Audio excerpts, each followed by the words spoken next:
Okay, so you have rendered your design and you've made it look a bit more real. It stands out against the isometric paper. Next thing you're going to do is you're going to annotate.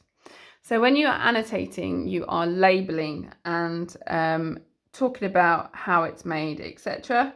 So obviously we're going to label the material. Okay, so little arrows coming out of your design. Okay, this material is pine wood. So we can write pine wood. Two separate words. Okay. Now our pine wood has come from recycled pallet wood.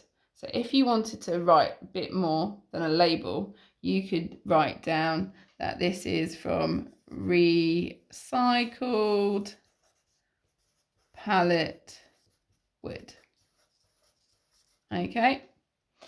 And then we know that that's one of the materials we're using. Another material we're using is different. Over here are the MDF, which stands for medium density fibre board. So it's a manufactured board. It doesn't come directly from a tree. It's processed in a factory. Okay, MDF wheels. Okay. And we, so they're the materials we're using. So we've labelled the materials and we can either here in the middle of our wheels, we can either use a steel rod or we could use some dowel, depending on what is available. Okay. So we've labelled some of the materials. The next thing we can do is we could label some of the processes we've been through. So we could write down here, and I'm coming across, we can say car shape cut using coping saw. So that's a bit of explanation. Okay, we could have where the window is, we could say window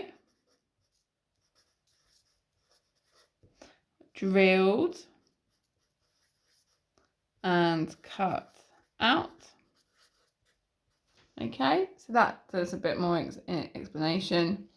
And then if we look at our wood, we also have done some finishing. So we can write finishing, sanding smooth by hand and belt sander. Okay, so as you can see here, this isometric design has been drawn to make it look 3D.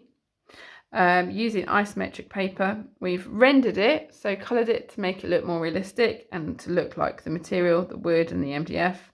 And then we've got some labels and explanation to our design. Okay, obviously car shape is important. Okay, because that will help us understand what you're aiming for. Okay, thank you very much.